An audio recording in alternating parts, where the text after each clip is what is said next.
Doctorate मिळवणं हे marriage certificate काढणं एवढं सोपं नाही बाबा।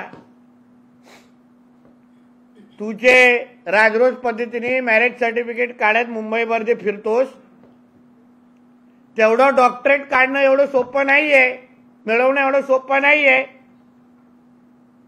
म्हणून तुझ्यासारखे तीनपाट पत्रकारांना ह्याचं महत्व कधीच कळणार नाही।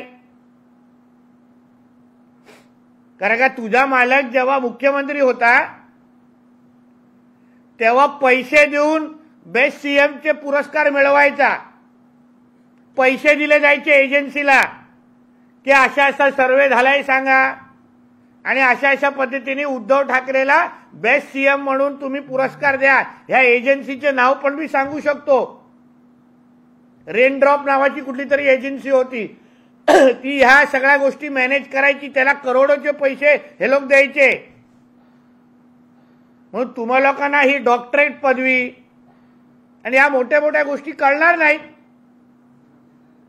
राजसाहेब ठाकरेंना जे आमंत्रण मिळालेलं आहे व्हीव्हीआयपी मध्ये ते योग्यच आहे, कारण का त्यांचं योगदान आहे। अरे 93च्या दंगलीच्या वेळी हा उद्धव ठाकरे गोधडीत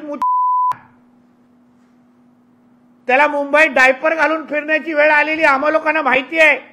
बायका पोरांना घेऊन मातोश्रीच्या बाथरूम मध्ये लपायचा, त्याचा काय संबंध 93च्या दंगलीशी आणि राम मंदिराच्या आंदोलनाशी? आणि हा स्वतः संजय राजाराम राऊत स्वतः लोकप्रभामध्ये राम मंदिराच्या विरोधात लिहायचा आणि राम मंदिर आणि 93च्या दंगलीच्या वेळी हा सामनामध्ये साधा कामगार होता। शिवसेनेची याची काही संबंध नाही।